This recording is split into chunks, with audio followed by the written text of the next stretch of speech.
Little girl passes out during recess. Teacher takes off her sweatshirt and calls 911 in panic. Before we dive into the story, drop a comment below and tell us where you're watching from. Enjoy the story.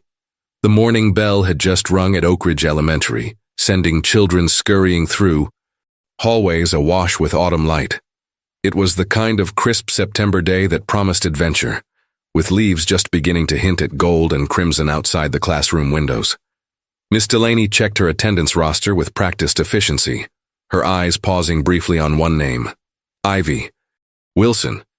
The quiet 6-year-old sat in the back row, nearly invisible in her oversized pink hoodie. The same hoodie she wore every day, regardless of weather. Today was particularly warm for September, yet there she was, zipped up to her chin. "Good morning, friends," Miss Delaney's voice carried. Cheerfully across the classroom, 20 eager faces smiled back, all except one. Ivy's eyes remained fixed on her desk, her small fingers tracing something in her hoodie pocket. Miss Delaney had noticed things about Ivy that concerned her, the careful way she rationed her lunch, how she never complained despite obvious fatigue, her perfect homework despite rarely speaking. But in a classroom of 22 first graders with varying needs, these quiet signals had remained just below the threshold of urgent attention. Until today. During morning recess, Miss Delaney was organizing reading materials when she heard a commotion in the hallway. Children's voices rose in confusion, then alarm. "Miss Delaney, come quick!" shouted Marcus, one of her students.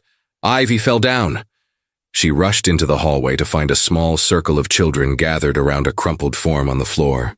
Ivy lay, motionless, her pink hoodie stark against the gray linoleum tiles. "Give her space, everyone back," Miss Delaney instructed calmly, though her heart raced. She knelt beside the girl, noting the unusual flush on her cheeks and the perspiration beading her forehead. "Ivy, can you hear me, sweetheart? You hear me?" The child's eyelids fluttered. "I'm sorry," she whispered. "I'll get up now." "No, stay still." Miss Delaney placed a gentle hand on her shoulder. "You're very warm. I think you might have a fever." Ivy's eyes widened in alarm. "I'm fine, really. I just got dizzy." She attempted to sit up, clutching desperately at her hoodie zipper when it began to slide down. Miss Delaney noticed the girl's panic. "Ivy, you're overheated. Let's unzip this just a little to cool you down." "No!" The force of Ivy's response startled them both. Then softer, "Please, I'm cold." But she wasn't cold. She was burning. "I need to help you breathe better, Ivy."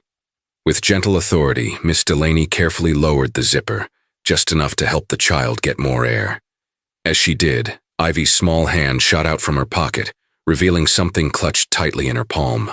A small blue button that looked like an eye. "My guardian," Ivy murmured, seemingly delirious now.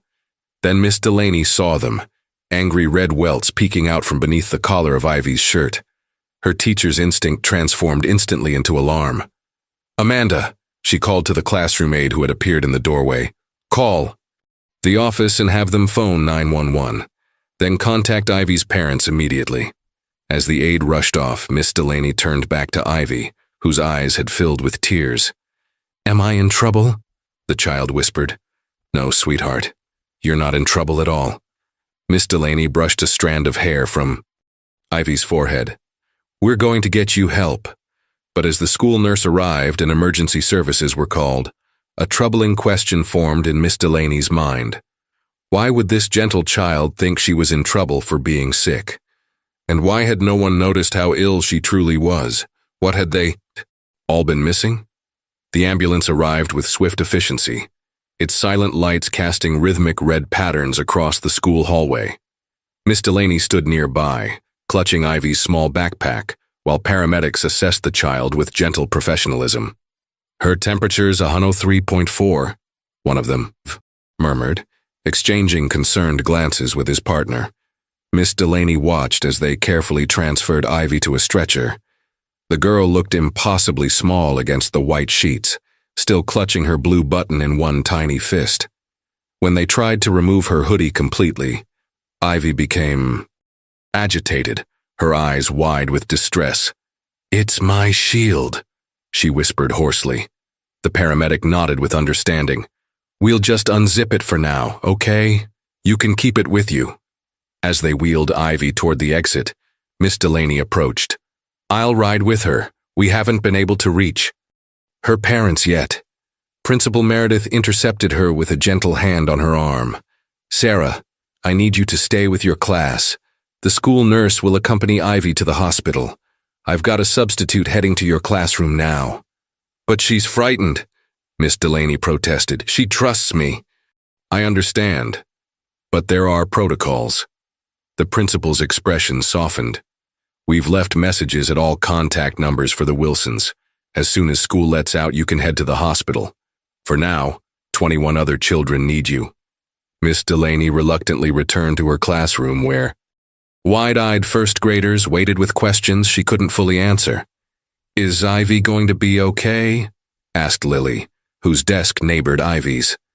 "The doctors will help her feel better," Miss Delaney assured them, summoning a calm she didn't entirely feel. Once the substitute arrived, Miss Delaney used her planning period to visit Ivy's cubby. Inside, she found meticulously organized supplies, pencils sharpened to identical heights, folders labeled in careful child's handwriting, and a lunch bag that, upon inspection, contained only half a sandwich and an apple with a single bite taken, carefully rewrapped in plastic.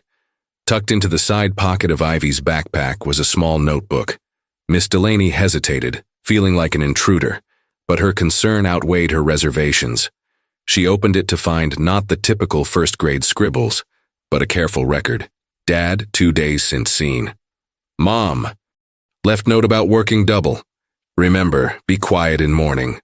The entries continued, a chronicle of absence and independence no 6-year-old should need to maintain.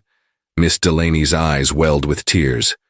Returning to her desk, she pulled Ivy's file from the class records.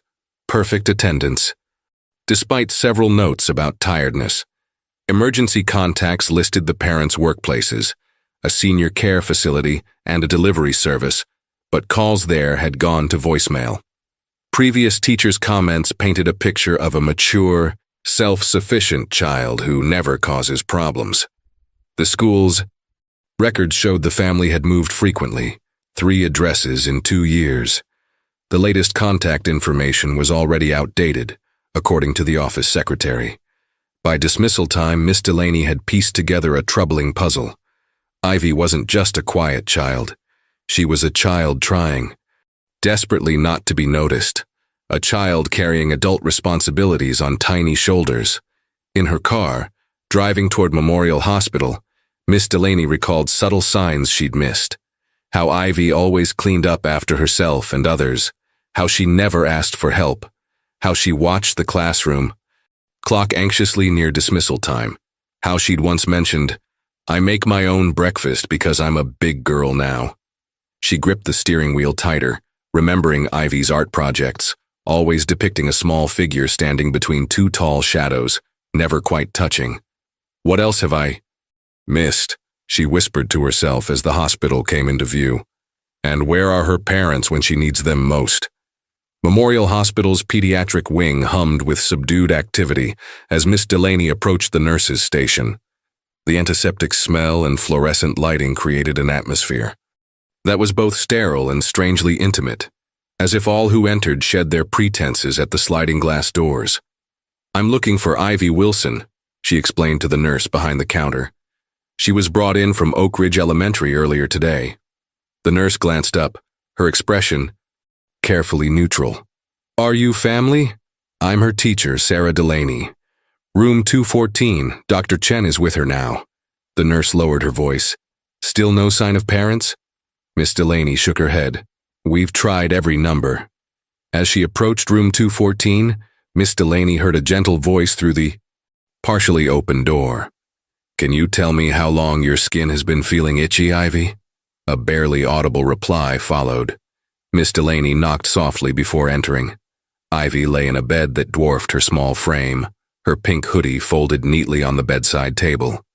She was wearing a child-sized hospital gown patterned with cartoon animals, and an IV line was attached to her arm. The red welts Miss Delaney had glimpsed earlier were now clearly visible, covering Ivy's arms and neck, angry, inflamed patches that made Miss Delaney's heart ache. Dr. Chen, a woman with kind eyes and silver-streaked hair, turned to acknowledge her. "You must be the teacher." "Miss Delaney," Ivy whispered, a flicker of relief crossing her face. "How are you feeling, sweetheart?" Miss Delaney moved to the bedside, noticing how Ivy's fingers still curled protectively around her blue button. "Better. The medicine is helping." Ivy's eyes darted anxiously to the door. "Did you find my mom and dad?" Before Miss Delaney could answer, a hospital social worker stepped into the room, clipboard in hand. Her badge identified her as Ms. Winters. "Miss Delaney, could I speak with you outside for a moment?" In the hallway, Ms. Winters's professional demeanor couldn't completely mask her concern. "We've contacted Child Protective Services as a standard protocol. Ivy has a severe case of untreated eczema complicated by a secondary infection. It's been developing for weeks, possibly months." Miss Delaney felt a chill. "Are you suggesting her parents deliberately?" "We're not suggesting anything yet," Ms. Winters interrupted. "But the condition is painful and would have been obvious to anyone providing basic care. We need to understand why it went untreated." Miss Delaney's mind raced. "Their contact information is outdated. They've moved several times. Both parents work multiple jobs, which makes supervision a concern," Ms. Winters noted, jotting something on her clipboard. "We found an expired insurance card in her backpack. The previous address is for the Sunrise Meadows apartments." "I can go there," Miss Delaney offered immediately. "Check if they've moved nearby or if neighbors know where they work." Ms. Winters hesitated. "That's not typically protocol." "She's terrified," Miss Delaney insisted. "Look at her in there, clutching that button like it's her. Lifeline. She needs her parents, not more strangers asking questions." After a moment's consideration, Ms. Winters nodded. "I'll continue trying the numbers. If you learn anything, call immediately." Before leaving, Miss Delaney returned to Ivy's room. The girl looked up expectantly. "I'm going to find your parents," Miss Delaney promised. "Is there anything you can tell me that might help? Maybe where they work or a neighbor who knows them?" Ivy's face clouded. "Dad drives at night. Mom helps old people." She paused, then added in a small voice, "Mrs. Garcia in apartment 3C sometimes watches." "Me. She has a key. That's very helpful, Ivy. Thank you." Miss Delaney squeezed her hand gently. "Your hoodie is right here, and Dr. Chen says you're going to feel much better soon." Ivy nodded solemnly. "Are my parents in trouble?" The question hung in the air, heavy with implications a 6-year-old shouldn't have to consider. "No, sweetie, we just need to let them know you're here." As Miss Delaney turned to leave, Ivy called out softly, "Miss Delaney, my button helps me be brave when I'm alone. You can borrow it if you want." The simple gesture of trust from a child with every reason to withhold it nearly undid her composure. "That's very kind, but I think you need it more than I do right now. I'll be back soon." Driving toward Sunrise Meadows apartments, Miss Delaney couldn't shake the image of Ivy's expectant face or the troubling question that remained unanswered. How could loving parents not notice their child was suffering? Sunrise Meadows apartments stood at the edge of town, a weathered complex of 3-story buildings arranged around a central courtyard where a lonely swing set creaked in the breeze. The fading paint and patched concrete told stories of maintenance deferred but dignity maintained. Potted plants brightened doorways, and curtains in windows suggested homes created within institutional walls. Miss Delaney checked the directory beside the entrance. The Wilson name was absent, confirming her suspicion that the family had moved. She located apartment 3C and pressed the buzzer. After a long moment, the door opened to reveal an elderly woman with silver hair pulled into a neat bun. Shrewd eyes assessed Miss Delaney from behind glasses perched low on her nose. "Mrs. Garcia? I'm Sarah Delaney, Ivy Wilson's teacher." Recognition softened the woman's features. Is Ivy all right? Come in, come in. The apartment was modest but immaculate, filled with framed photographs and the aroma of simmering beans. Mrs. Garcia gestured toward a floral sofa. The Wilsons moved to Parkview Terrace last month, she explained, settling into an armchair. The rent increased here. Elena, Ivy's mother, still brings her by some mornings when schedules conflict.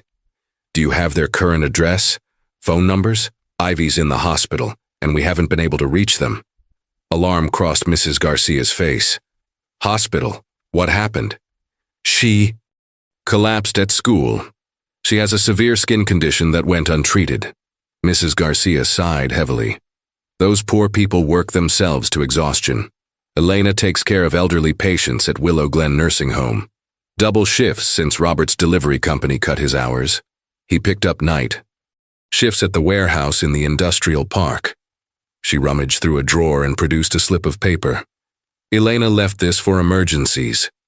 Their new apartment number and her work number. Miss Delaney accepted it gratefully. Mrs. Garcia, how often do you watch Ivy? The older woman's eyes grew, distant. More often lately. Elena drops her off at 5:30 some mornings. Robert picks her up when he can, or Elena comes after her evening shift. Sometimes Ivy stays overnight if they're both working. And when she's here, how does she seem? Quiet. Too quiet for a child her age. Always helping, washing dishes, sweeping. She brings her own breakfast in that little lunch bag. Mrs. Garcia hesitated. Last week I noticed her scratching. When I asked if she was all right, she said, "It only hurts when nobody's looking." I thought it was just dry skin from the weather changing. Miss Delaney's phone rang. The hospital. She answered quickly, stepping toward the window. Miss Delaney, it's Dr. Chen. We've started Ivy on antibiotics and steroids for the infection and inflammation. The good news is she's responding well. Have her parents arrived? No, but there's something you should know. While changing Ivy's gown, our nurse discovered similar rashes on her back and legs. This has been developing for quite some time. Miss Delaney closed her eyes briefly. I have their current contact information now. I'll try reaching them immediately. After thanking Mrs. Garcia, she hurried back to her car. The call to Willow Glen Nursing Home connected her to a sympathetic administrator who explained that Elena Wilson was working a double shift and had turned off her phone during patient care. I can get her an urgent message, but she won't be available until her break at 7. Me? At the warehouse, a supervisor confirmed Robert Wilson was scheduled for the overnight shift starting at 10 p.m. He usually turns his phone off during the day to sleep. Want me to leave a message? Back at the hospital, Miss Delaney found Ivy awake, color returning to her cheeks. A kind-faced nurse was helping her eat soup from a tray. Miss Delaney, Ivy's face brightened. Nurse Jackie says I can have ice cream if I finish my soup. That sounds wonderful. Miss Delaney smiled, pulling a chair close to the bed. I spoke to Mrs. Garcia. She says hello. Did you find my mom and dad? Hope and worry mingled in Ivy's voice. I left messages for both of them. Your mom will get it at 7 o'clock and your dad when he wakes up for work. Disappointment flickered across Ivy's face before she carefully composed her features. That's okay. I'm used to waiting. The simple statement, delivered with such practiced acceptance, broke Miss Delaney's heart. No child should be used to waiting for their parents. As Nurse Jackie left with the tray, she gave Miss Delaney a significant look. Doctor wants to speak with you when you have a moment. Ivy's small hand reached for her. Teachers, will you stay until they come? Of course I will, Miss Delaney promised, wondering silently if the parents would come at all, and what would happen to this solemn-eyed child if they didn't. The hospital corridor lights dimmed as evening approached, casting long shadows across the vinyl flooring. Miss Delaney stood outside Ivy's room speaking with Dr. Chen, their voices hushed so as not to disturb the child who had finally drifted to sleep. The infection is responding to treatment, Dr. Chen explained, reviewing her tablet. But I'm concerned about her overall condition. She's underweight for her age, showing signs of mild malnutrition, And there's evidence this rash has been untreated for at least 3 weeks. Miss Delaney's stomach tightened. What happens when her parents arrive?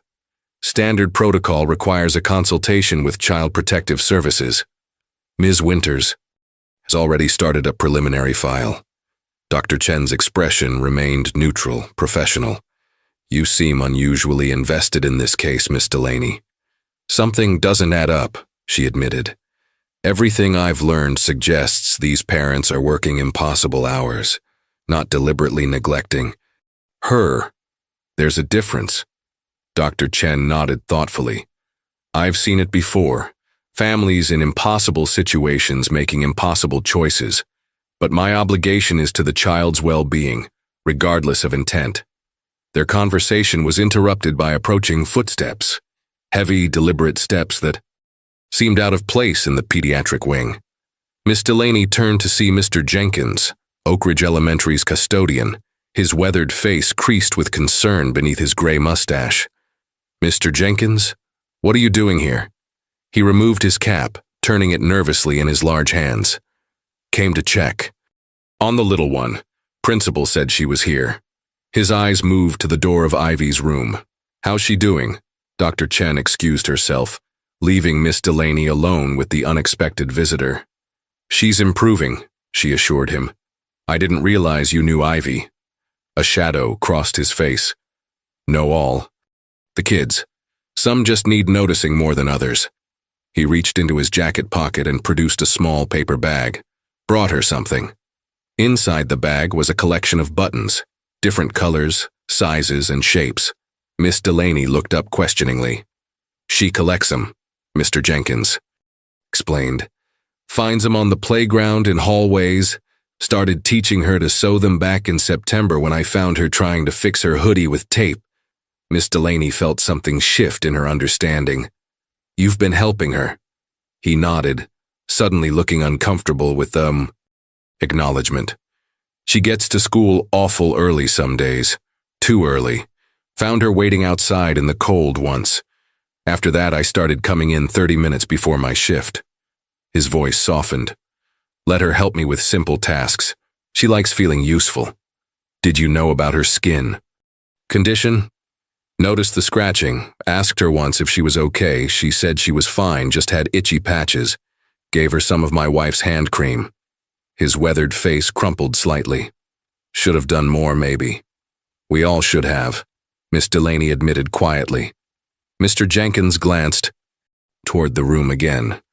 Her folks been by yet? We haven't reached them, both working. He wasn't surprised. She talks about them like they're storybook characters, there in spirit but not in person.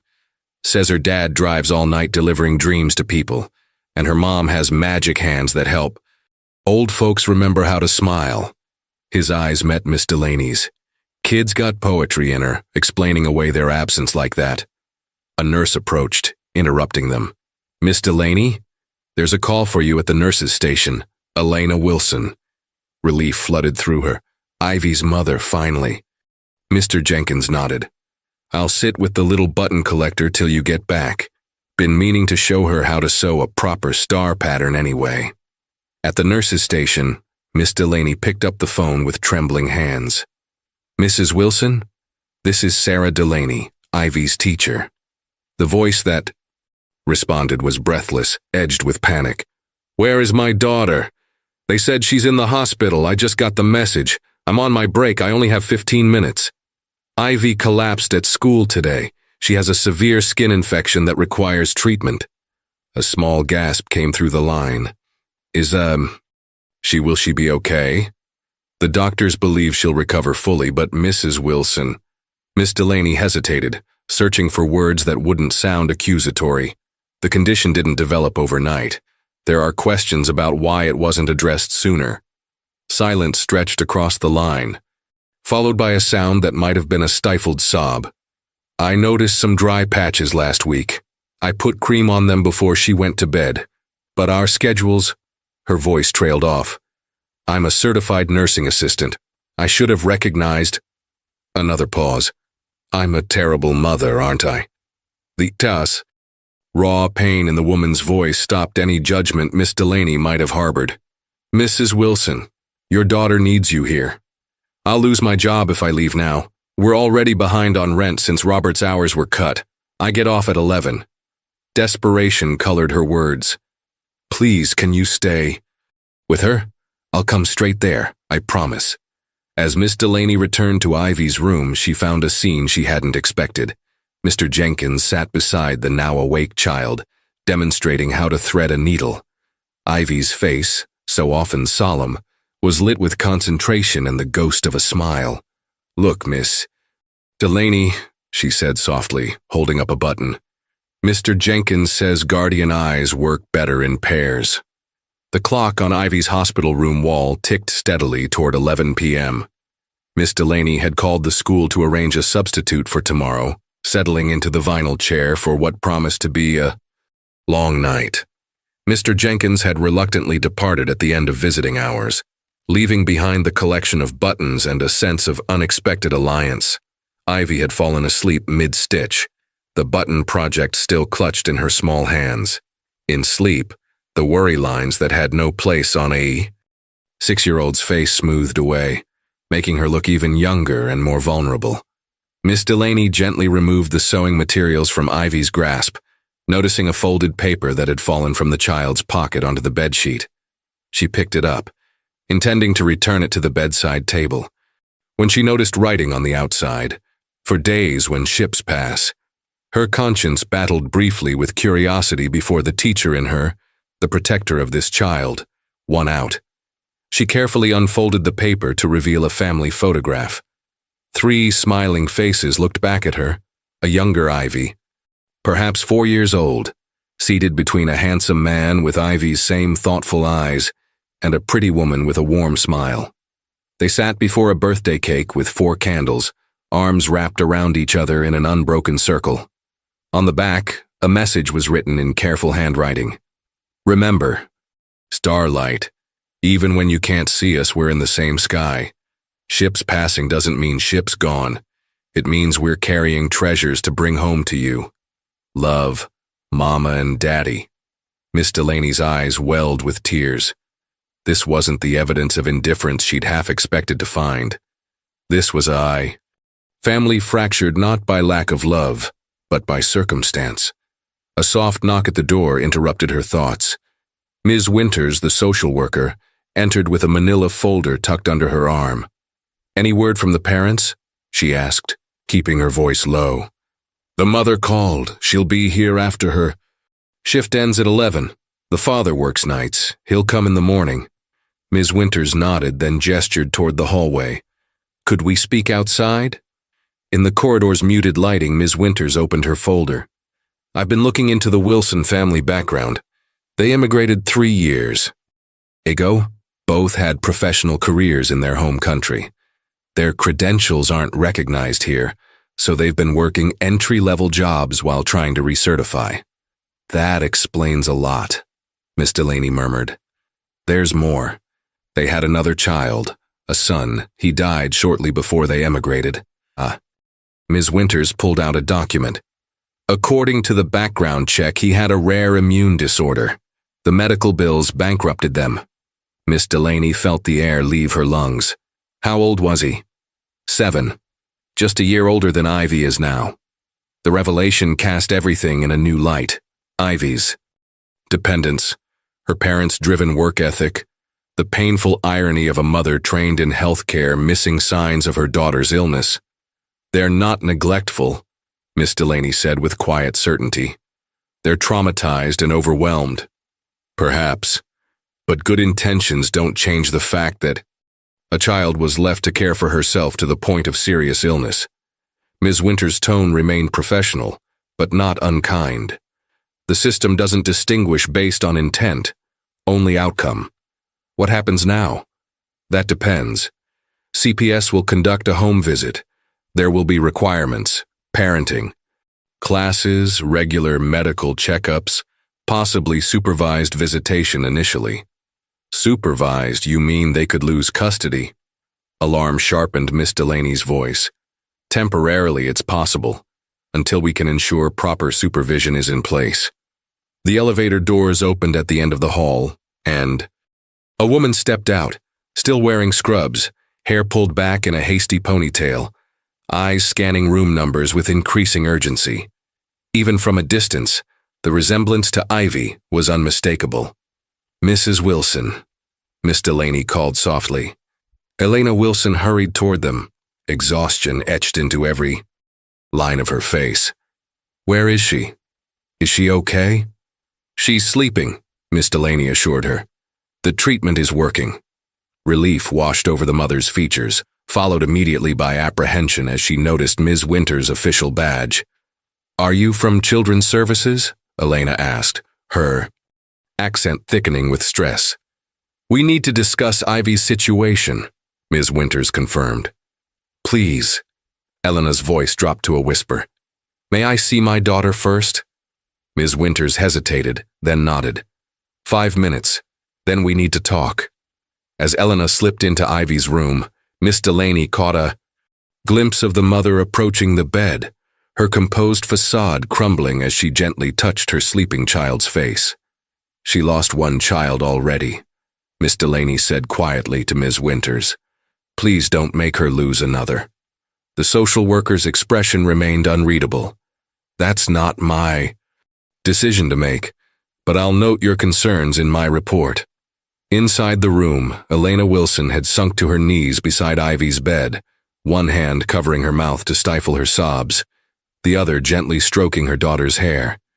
The photograph that had fallen from Ivy's pocket now lay open on the blanket between them, a memory of happier days that somehow made the present moment all the more heartbreaking. Dawn broke over the city, painting the hospital room in gentle amber light. Ivy had woken briefly when her mother arrived, her sleepy confusion giving way to tearful relief as Elena held her close, whispering reassurances in a mixture of English and their native language.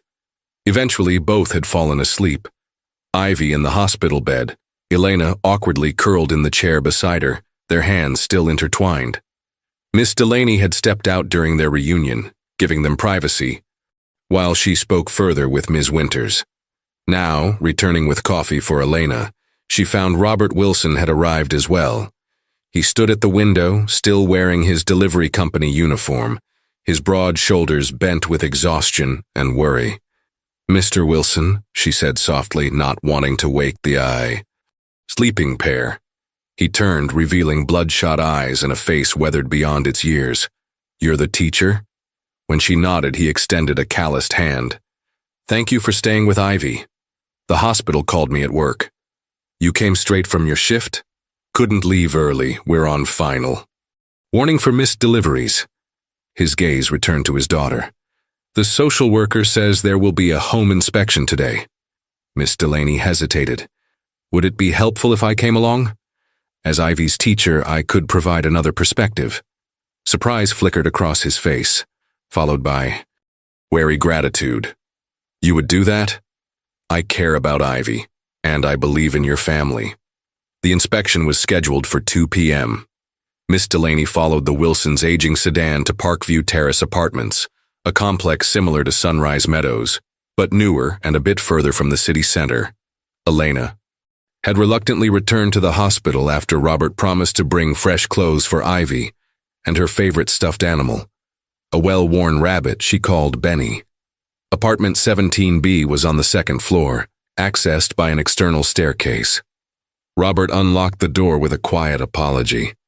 "It's not much, but we're trying to save for something better." Miss Delaney stepped into a space that immediately told a story different from what the social worker's report might suggest. The apartment was small but meticulously organized. A pull-out sofa in the living room suggested the one-bedroom unit housed all 3 family members. The kitchenette gleamed with recent cleaning, and carefully labeled containers in the refrigerator revealed meal preparation for days in advance.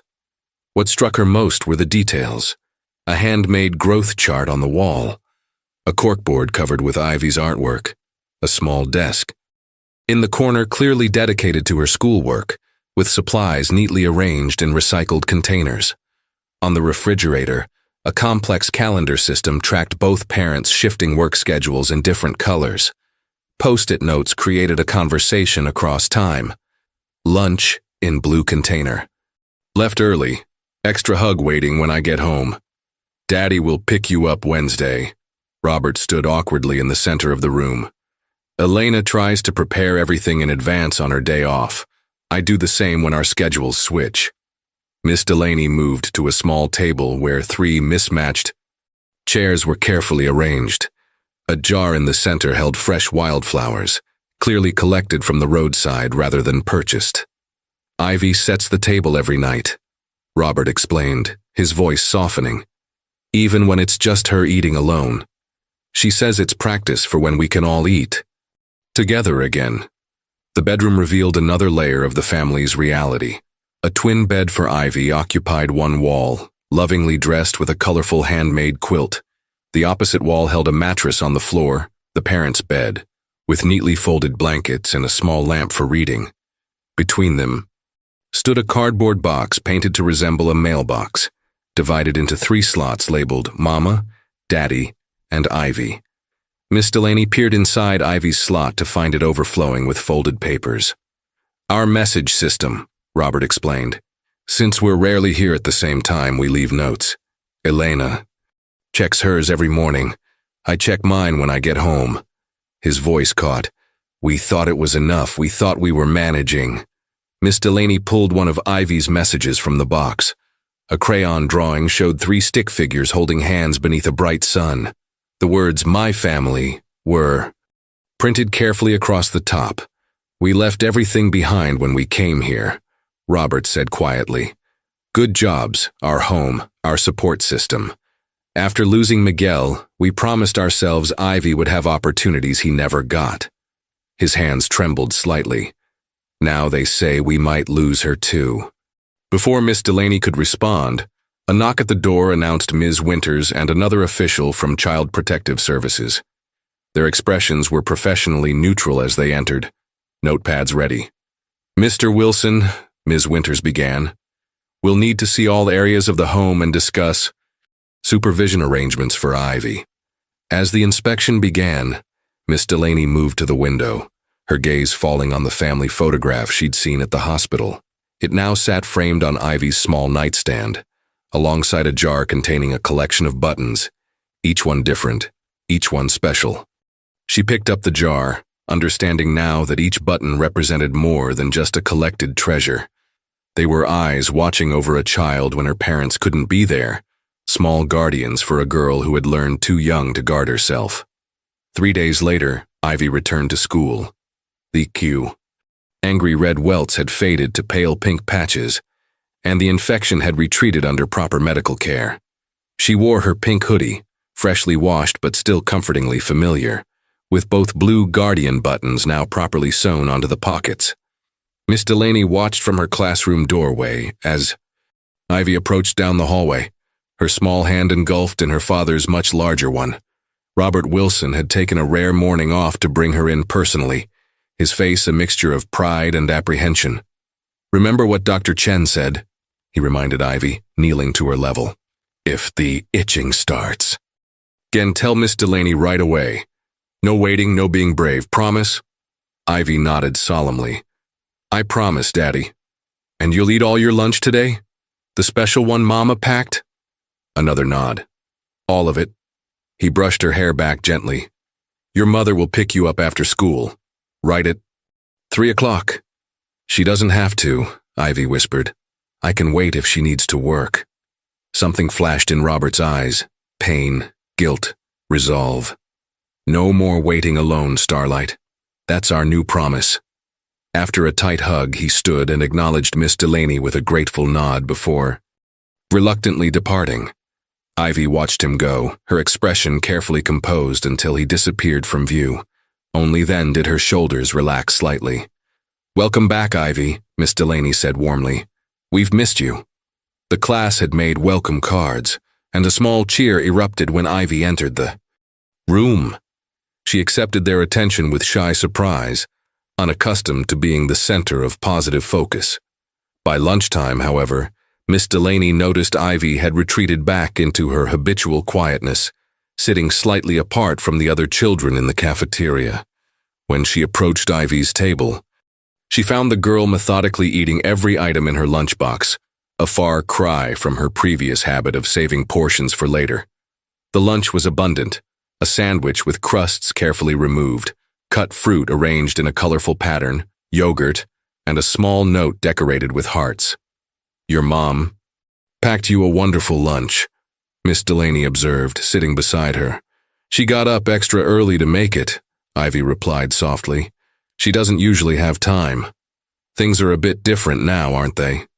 Ivy nodded, her fingers tracing one of her guardian buttons. "Mom and Dad have new rules. From the lady with the clipboard. They have to come to meetings and sign papers." She looked up with worried eyes. "Is that because of me? Because I got sick?" "No, sweetie. It's because grown-ups sometimes need help figuring things out too."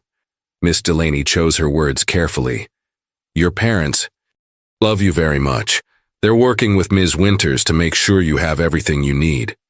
The other kids were asking questions about why I was in the hospital. Ivy's voice dropped to a whisper. "Jackson said maybe my parents didn't take care of me. That's not true. They're just busy bringing home treasures." Miss Delaney's heart squeezed at the child's defense of her parents, the familiar phrase from the photograph revealing how deeply Ivy had internalized their explanation for their absence. Sometimes people make assumptions when they don't understand the whole story. She explained gently, "Your parents are working very hard to give you a good life. Then why did the clipboard lady say I might have to stay somewhere else for a while?" The question caught Miss Delaney off guard. She hadn't realized Ivy had overheard that possibility during the home inspection. Before she could formulate a response, the lunch bell rang, saving her from having to explain the complexities of the child welfare system to a 6-year-old. Throughout the afternoon, Miss Delaney noticed subtle changes in Ivy's behavior. Though still quiet, she seemed hyper-aware of being observed, raising her hand to answer questions and participating in group activities with newfound diligence, as if being evaluated on her performance. When Miss Delaney collected their math worksheets, Ivy's was completed with painstaking precision, each number formed perfectly, without a single erasure mark. "Is this good enough?" she whispered anxiously when turning it in.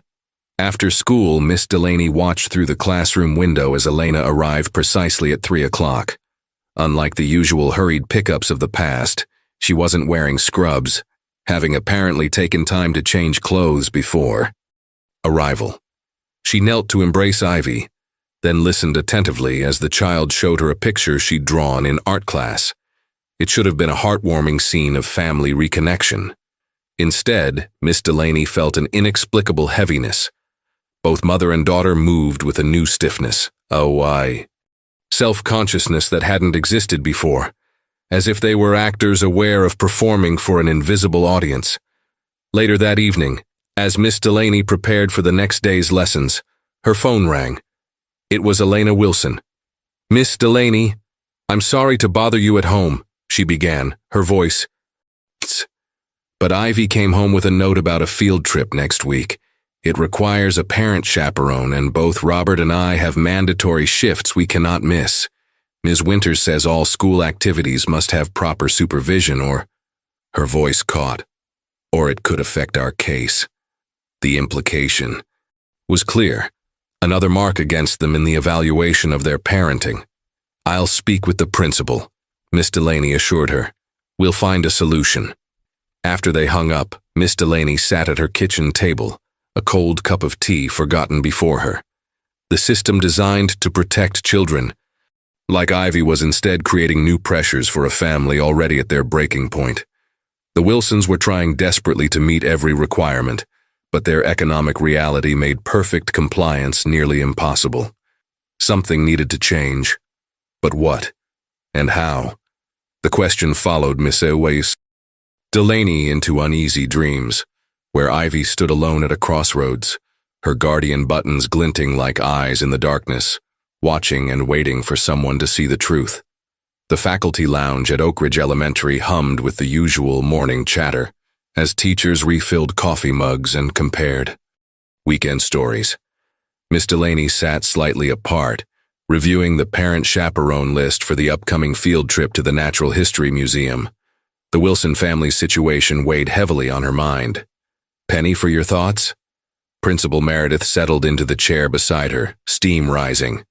From her world's okayest principal mug, a gift from last year's staff Christmas party. "I'm worried about Ivy Wilson," Miss Delaney admitted.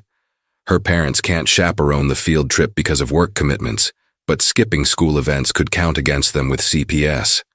Principal Meredith: "Sarah, I understand your concern, but we can't make exceptions to policy based on one family's circumstances." "Can't we, though?" Miss Delaney straightened, determination replacing her usual reserve. "We talk about being a community school, about supporting families. This is a chance to put that into practice." The principal's expression remained skeptical, but she gestured for Miss Delaney to continue. "What if we created a community chaperone program? Parents who can volunteer could be paired with children whose parents can't make it. It would help working families, single parents, anyone who struggles with daytime availability." Principal Meredith considered this. "It has merit, but it would need proper vetting, permission forms, background checks." "I'll handle the logistics," Miss Delaney promised quickly. "Just give me a chance to try." By lunchtime, a new permission slip had been drafted and approved. Miss Delaney distributed it to her class, explaining the concept with careful emphasis that removed any stigma from needing a community chaperone. "Some grown-ups can join us during school hours, and some help our community in other ways, like working important jobs," she explained. "This program lets us all support each other." That afternoon, she approached Mrs. Bennett, the mother of Lily, Ivy's desk neighbor, who frequently volunteered for school events. "It sounds wonderful," Mrs. Bennett agreed after hearing the proposal. "Lily adores Ivy, and I'd be happy to chaperone both girls. In fact," she hesitated, then continued, "I've noticed Ivy sometimes arrives very early. My husband drops Lily off on his way to work. We could easily bring Ivy along if it would help her parents." This conversation led to another, and another. By week's end, a small network had formed. Mrs. Bennett would provide morning transportation 3 days a week.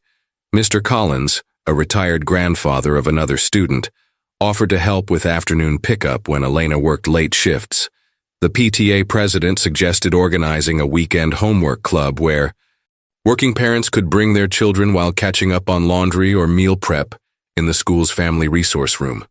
When Miss Delaney presented these options to Elena and Robert during a hastily arranged coffee meeting before Robert's shift, their initial reaction was wariness. "We don't accept charity," Robert said stiffly. "We take care of our own." "It's not charity," Miss Delaney explained gently. "It's community. The same parents helping you today might need your help tomorrow. Mrs. Bennett mentioned she might need nursing advice for her mother soon. Your expertise could be valuable to her." Elena's expression softened slightly. "Like our village back home.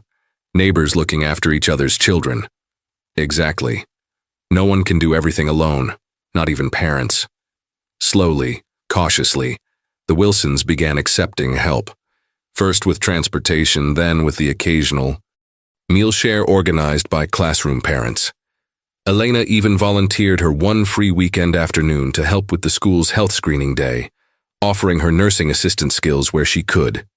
The following Tuesday brought the museum field trip. Miss Delaney watched as Ivy boarded the bus. Beside Lily, both girls chattering excitedly under Mrs. Bennett's watchful eye. For the first time since her return to school, Ivy's smile reached her eyes. "Did you see that?" Mr. Jenkins murmured, appearing beside Miss Delaney as the bus departed. The custodian had taken to checking in regularly, his gruff exterior softening whenever Ivy was mentioned. "See what? She left her hoodie unzipped, wasn't clutching those buttons like lifelines." He nodded sagely. "That's progress." Later that day, Ms. Winters made an unscheduled appearance at Miss Delaney's classroom during the lunch break. Her expression was difficult to read as she closed the door behind her.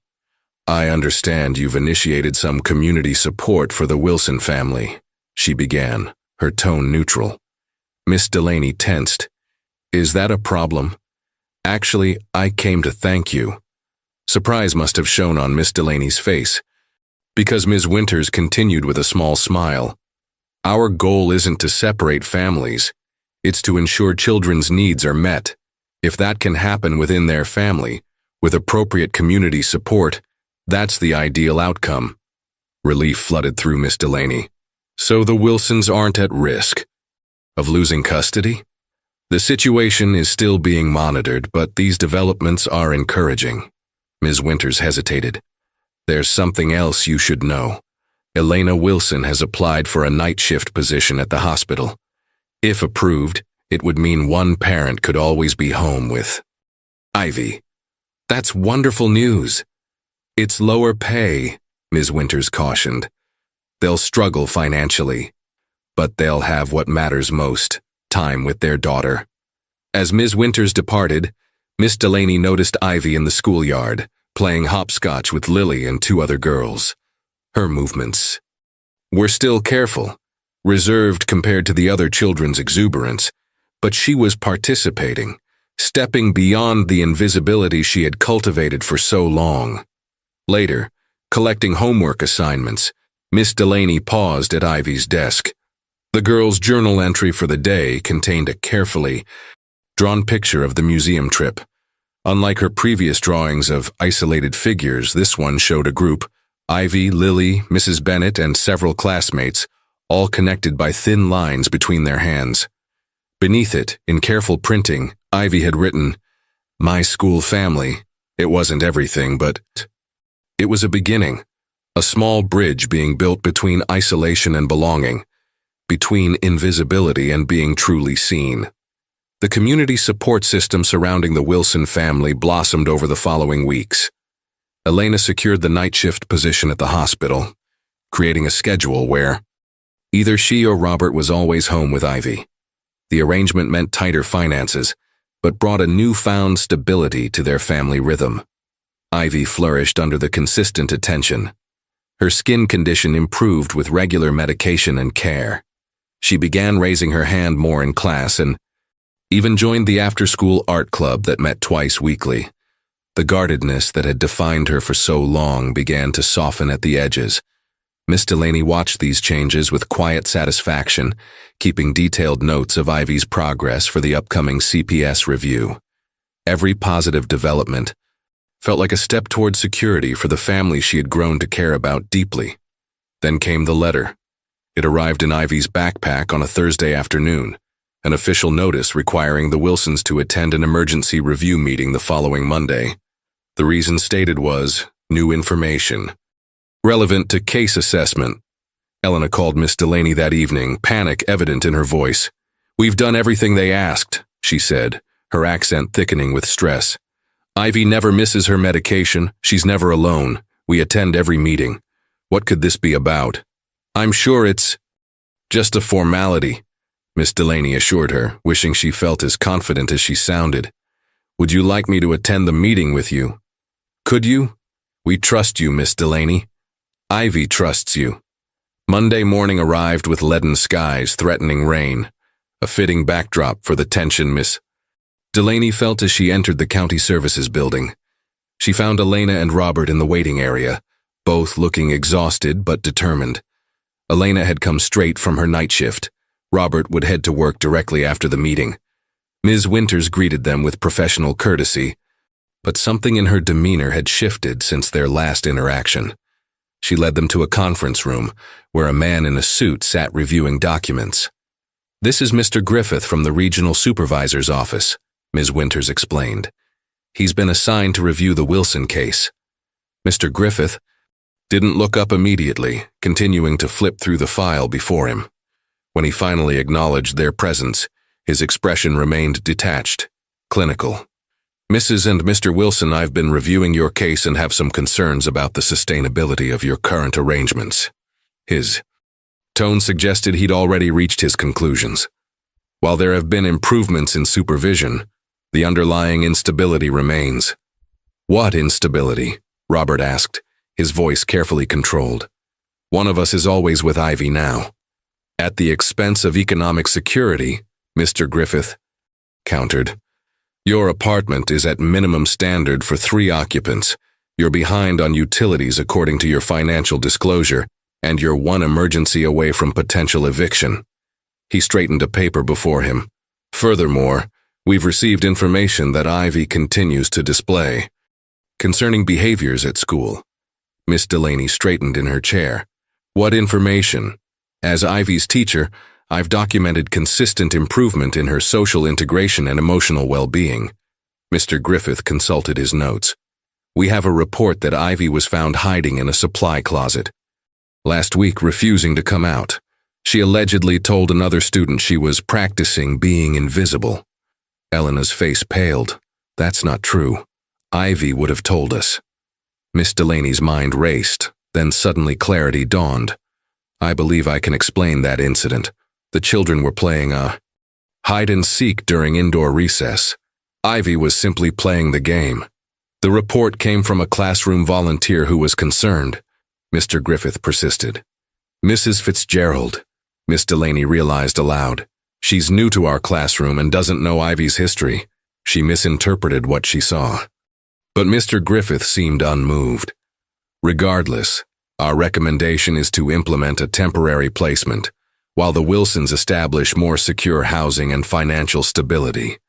We've located a qualified foster home with experience in cases like Ivy's. The words hung in the air like a physical threat. Elena reached for Robert's hand, her knuckles white with tension. You want to take our daughter, Robert stated flatly. Temporarily, Mr. Griffith emphasized, for her well-being. No. The word came from the doorway, small but clear. All heads turned to see Ivy standing there, her pink hoodie zipped up tight, both hands clutching her guardian buttons. Behind her stood the receptionist, looking apologetic. I'm sorry, she explained. She said she needed the bathroom, but then she heard voices. Ivy, sweetheart, Elena began, half rising. You promised, Ivy said, her eyes fixed on Ms. Winters. You said at the hospital that if my parents followed the rules, I could stay home. Her lower lip trembled, but her gaze remained steady. They did everything you said. They never leave me alone anymore. Daddy helps me with homework every night. Mama braids my hair before school and checks my skin and gives me my medicine. She took a small step forward, her voice gaining strength despite its softness. Please don't take me away from them. They're trying so hard. The simple plea, delivered with such earnest dignity, created a profound silence in the room. Miss Delaney found herself holding her breath, watching as Ms. Winters and Mr. Griffith exchanged glances. It was Ms. Winters who finally spoke. Ivy, no one has made any decisions yet. This is just a meeting to talk about what's best for you. Then talk to me too, Ivy said. I'm the one it's about. In that moment, standing small but unwavering, Ivy Wilson was no longer invisible. She was the center of the room, the heart of the case, a child finding her voice when it mattered most. The tenuous trust built over weeks of careful progress hung in the balance, awaiting the next words spoken in that sterile conference room.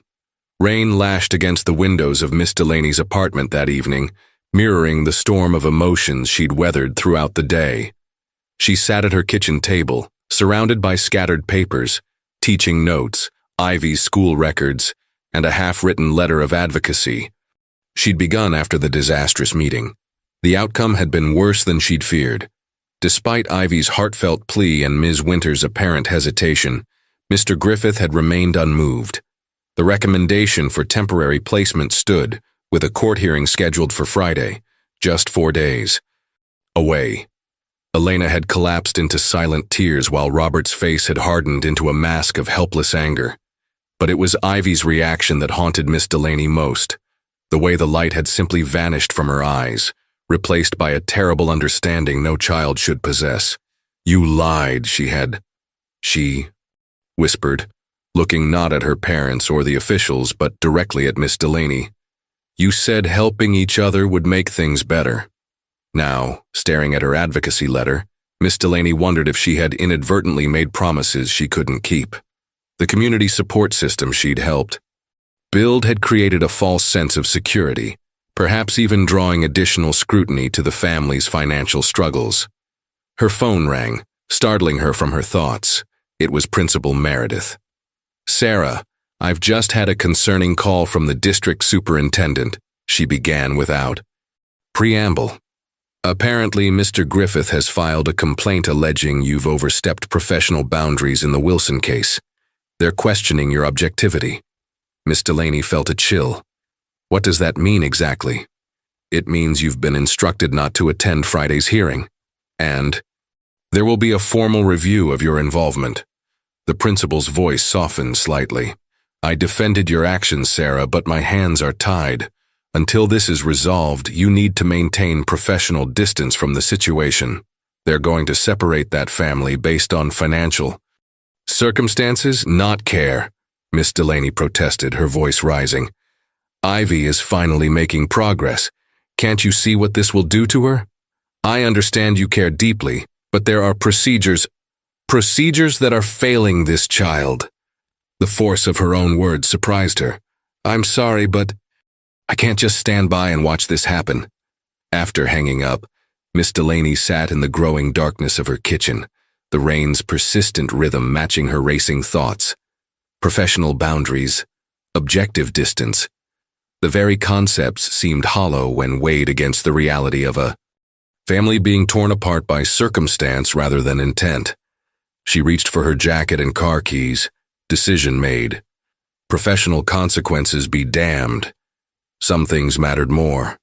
20 minutes later, she pulled into the parking lot of Parkview Terrace Apartments. Through the rain-streaked windshield, she could see the warm glow of light from the Wilson second-floor window.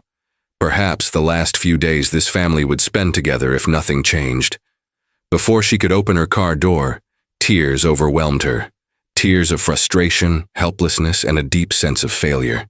The system she'd trusted to protect children was about to inflict new trauma in the name of protection. As she wiped her eyes, something caught her attention. A folded paper on the passenger seat that must have fallen from her teaching folder. It was a drawing Ivy had made in art club last week. A small figure, standing between rain and sunshine, holding what looked like a key. Across the top, in careful letters, she had written, "Sometimes you have to go through the storm." In that moment, sitting alone in her car while rain drummed overhead, Miss Delaney realized something crucial. Advocating for Ivy meant more than writing letters or attending meetings. It meant finding a key that would unlock a different future for this family, one the system couldn't or wouldn't provide. But what was that key? And could she find it before Friday changed everything? Morning light filtered through the classroom. Windows as Miss Delaney watched her students file in for the day. Her sleepless night had left shadows beneath her eyes, but her mind was clear, focused with newfound determination. She'd spent hours researching alternatives, making calls to contacts in social services, and drafting a plan. Ivy entered last, her steps hesitant, her gaze downcast. The pink hoodie was zipped to her chin despite the warm spring day, a retreat to her protective armor.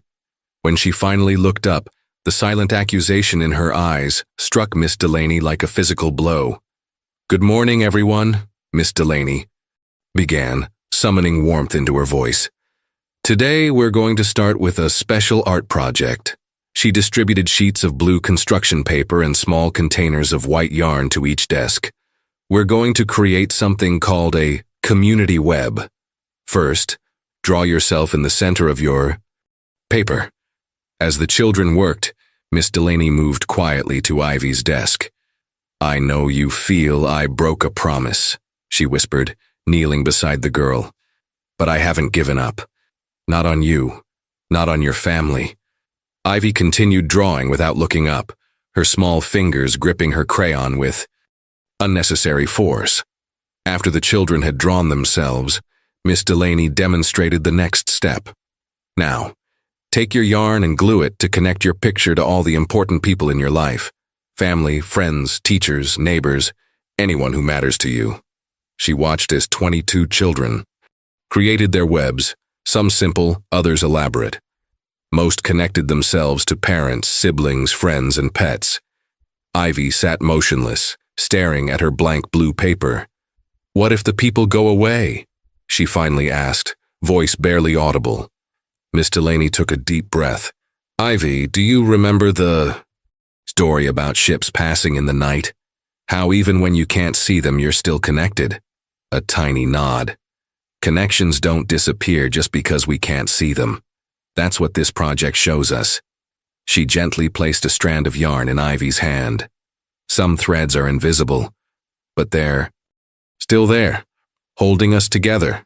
Slowly, Ivy began creating her web, first to her parents, then to Miss Delaney, then to classmates, Mr. Jenkins, Mrs. Bennett, even to Ms. Winters. With each connection, her movements grew more confident. When the projects were complete, Miss Delaney asked each child to share one thing they'd learned. "I have more people than I thought," one boy observed. "My web looks like a star," another girl announced proudly. When it was Ivy's turn, she stood beside her desk, her web more intricate than any other. "Mine shows that people are still connected even when they're apart," she said softly. "Like my parents when they work different times, or—" She hesitated, her voice dropping even lower. "Like if someone has to go away for a while."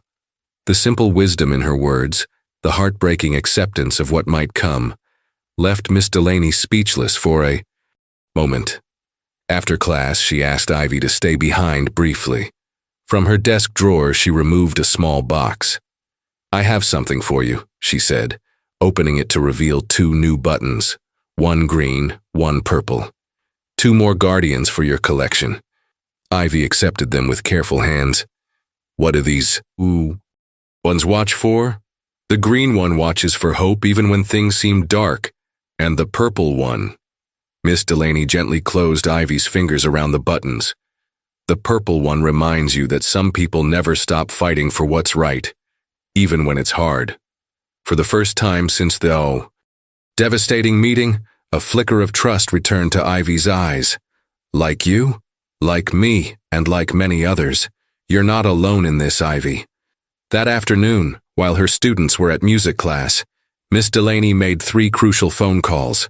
The first was to Mr. Jenkins, whose sister-in-law worked for the housing authority. The second was to Mrs. Bennett, whose husband was a contractor specializing in apartment renovations. The third was to a former student now working at the community law center. Each call connected another strand in the web she was weaving, a web of support that might catch a family before they fell through the cracks of an imperfect system. When Elena arrived to pick up Ivy after school, Miss Delaney handed her a folder. "This isn't over," she said quietly. "There's still a thread connecting all of us, even if we can't always see it." Elena's weary eyes met hers with hers. The first spark of hope in days. "What's this?" "A different key," Miss Delaney answered, "for a different door." Thursday morning dawned bright and clear, one day before the hearing that could separate the Wilson family. Miss Delaney arrived at school earlier than usual, her arms filled with folders and her mind racing with the preparations for what she'd come to think of as Operation Invisible Thread. She was surprised to find Mr. Jenkins already in the hallway outside her classroom, polishing the water fountain with unusual diligence. "Any news?" he asked without preamble. His weathered face creased with concern. "Some promising developments. Your sister-in-law was incredibly helpful." Miss Delaney lowered her voice. She found 3 potential housing options within the Wilsons' budget that meet all the CPS requirements. The application for emergency assistance has been expedited. Mr. Jenkins nodded. "My brother-in-law is stopping by their apartment this morning to fix those plumbing issues Mr. Griffith cited in his report. No charge." "You didn't have to." "Yes, I did." His gruff tone softened slightly. "That little button collector deserves her family."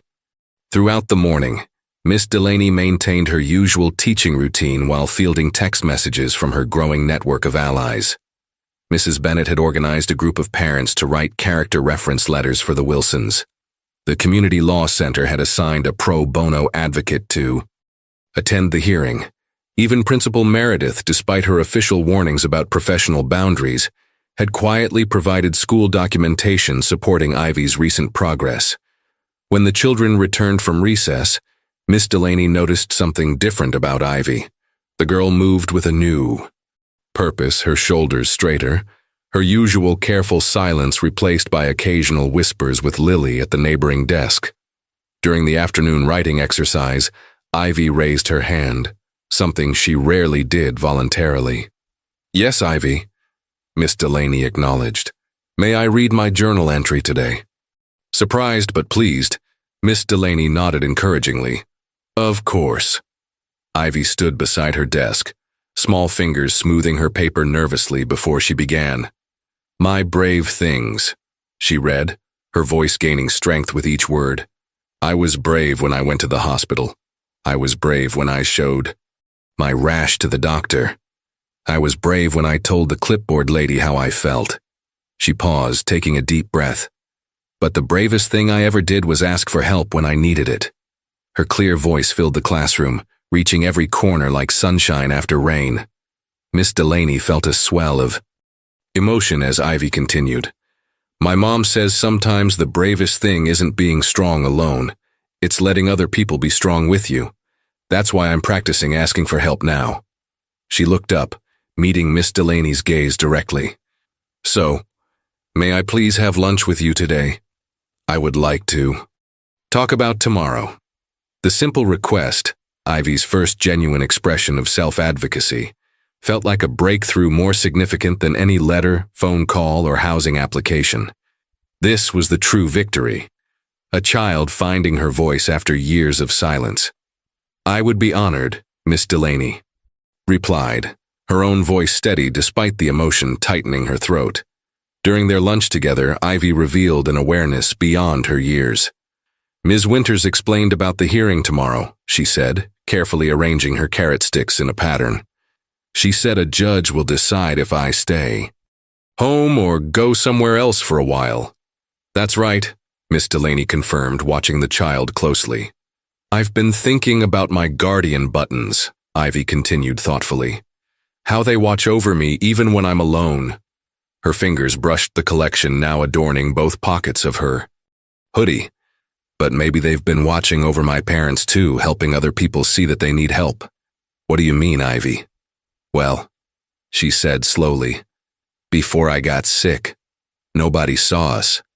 Now everybody's helping. It's like the buttons worked." The profound insight from this 6-year-old child left Miss Delaney momentarily speechless. As the school day ended, Elena arrived to pick up Ivy, accompanied by Robert, a rare occurrence that meant he had adjusted his work schedule. Both parents looked tired but determined, clutching a folder of documents Miss Delaney recognized as the housing applications she had helped them complete. "We submitted everything," Elena whispered while Ivy gathered her belongings. "The housing officer said she would call the judge personally before tomorrow's hearing. And my boss approved my schedule change permanently," Robert added. "Lower pay, but guaranteed hours. Regular income we can document." They were small victories in a battle not yet won, but as Miss Delaney watched Ivy walk away between her parents, one small hand in each of theirs, she felt the invisible thread connecting them all grow stronger. That night, preparing for bed, Miss Delaney found a folded paper in her jacket pocket, a note in Ivy's careful handwriting that must have been slipped there during their lunch together. "Thank you for seeing me when I was invisible. Tomorrow would bring whatever it would bring, but today a child who had learned to disappear had instead chosen to be seen, and that itself was a victory worth celebrating." The courthouse stood imposing against the morning sky, its stone facade reflecting the gravity of decisions made within its walls. Miss Delaney had taken a personal day to attend the hearing despite the superintendent's warning, arriving early to meet with the pro bono attorney from the community law center. "I've reviewed everything," said Ms. Powell, a sharp-eyed woman with silver-streaked hair and a no-nonsense demeanor. "The housing application, employment verification, community support letters. We have a strong case for family preservation, but..." Miss Delaney prompted when the lawyer hesitated. "Judge Montgomery is known for strict adherence to protocol. He may view the sudden improvements as reactive rather than genuine change." Before Miss Delaney could respond, she spotted the Wilson family entering the courthouse. Ivy walked between her parents wearing a simple blue dress instead of her usual hoodie. Her guardian buttons had been carefully transferred to a small purse she clutched tightly. Even from a distance, Miss Delaney could see the tension in the child's careful movements. Mr. Griffith arrived shortly after, accompanied by Ms. Winters, whose professional mask couldn't quite hide her troubled expression. As they passed, Ms. Winters caught Miss Delaney's eye with a look that might have been apology, or perhaps something more. The hearing room was smaller than Miss Delaney had expected, more intimate than the imposing exterior of the building suggested. Judge Montgomery, a man with steel-gray hair and piercing blue eyes, reviewed the case file with methodical focus while the parties assembled. "Before we begin," he announced, looking up, "I'd like to speak with the child privately in my chambers. Standard procedure in cases involving minors." A flicker of panic crossed Ivy's face as she looked to her parents, then to Miss Delaney. "It's okay, sweetheart," Elena whispered, smoothing Ivy's hair. "Just tell the truth, like we talked about." "Can I take my buttons?" Ivy asked softly. "Of course you can," the judge answered, his stern demeanor softening slightly. For 20 agonizing minutes, the adults waited in silence. Robert stared at his calloused hands. Elena whispered prayers, and Miss Delaney watched the second hand tick around the wall. Clock, each moment stretching like an eternity. When the door finally opened, Ivy emerged with an unexpectedly calm expression. Judge Montgomery followed, his face unreadable as he took his seat. "Having reviewed the case materials and spoken with the child, I'm prepared to make my ruling," he began, formally. "However, first I would like to hear directly from the parents." He turned to Elena and Robert. "Not about your housing plans or work schedules. We have that documentation. I want to hear why you believe your daughter should remain in your care." The courtroom fell silent. Robert looked to Elena, who nodded encouragingly. "Your Honor," Robert began, his voice rough with emotion, "in our home country I was an engineer. My wife was a registered nurse. We had respect, purpose, stability." He paused, gathering himself. "After our son died, we came here seeking a better future for Ivy. I believed, that providing opportunities for her education was more important than anything." His shoulders straightened as he continued. "I thought sacrifice meant working every hour possible to give her material security. I was wrong. What she needed most was us. Our presence, our attention." His voice broke slightly. "I failed to see that she was carrying too much for her small shoulders. But I'm learning now, and I'm asking for the chance to be the father she deserves." Elena spoke next, her accent thickening with emotion. "In our culture, children are taught to be strong, not to complain. When Ivy said she was fine, I believed her because I needed to believe her." Tears filled her eyes. "When I saw her in that hospital bed, I realized how blind I had been, not just to her skin condition, but to her loneliness." She looked directly at the judge.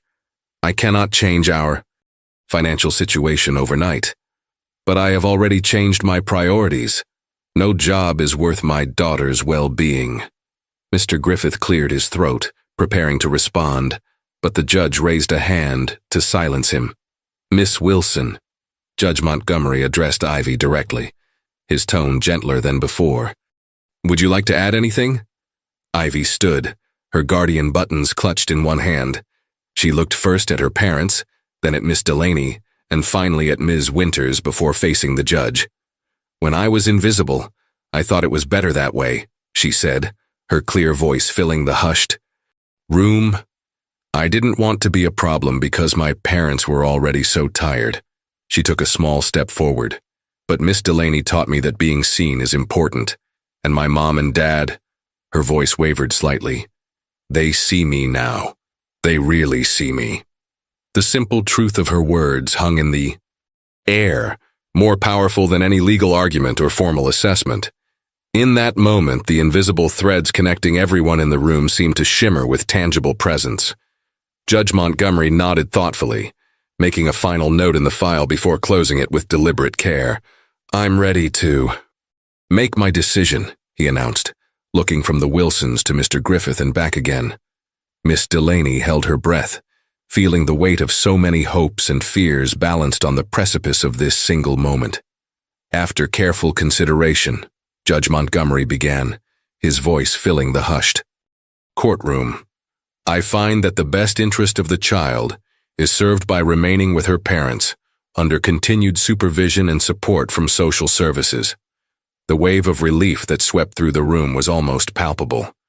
Elena covered her face with her hands, shoulders shaking with silent tears, while Robert sat perfectly still, as if afraid any movement might change the judge's mind.